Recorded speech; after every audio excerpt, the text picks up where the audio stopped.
Today's film is a sci-fi horror Shadow Walkers from 2013, originally released as +1 by the Greek director of The Last House on the Left remake, Dennis Leidas. 3 college friends hit the biggest party of the year, then something involving a mysterious asteroid disrupts the night. Things then quickly descend into a chaos that challenges their friendships and then their very lives. Very early on, it is evident that Shadow Walkers is a character-led piece that, while does not display any really hard dramatics, is well acted and directed throughout. The sci-fi element really plays as just a plot device and does not take center stage. For a genre piece, all the actors are quite good. Melodrama works best in genre films, and for a mid-budget sci-fi horror, it was well performed. Party scenes are lively and feel authentic in their atmosphere, but where the film really shines is in its tight interiors, with some of the lighting working on the level of a Big 6, soon to be Big 5, production.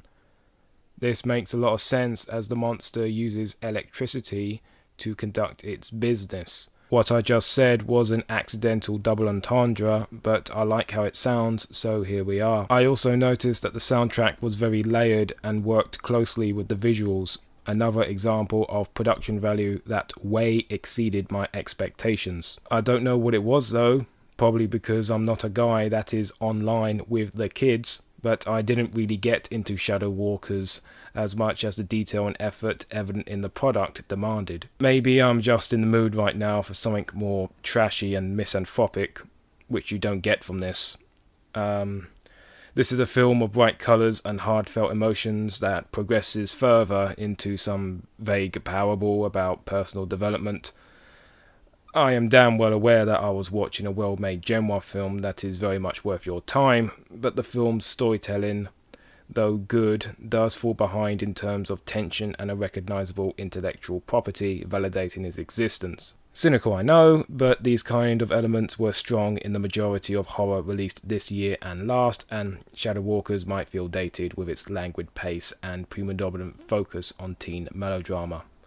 It's also filled with plot holes, which doesn't help. In conclusion, whilst it still might have some mileage amongst its target youth audience, a few years down the line it will date.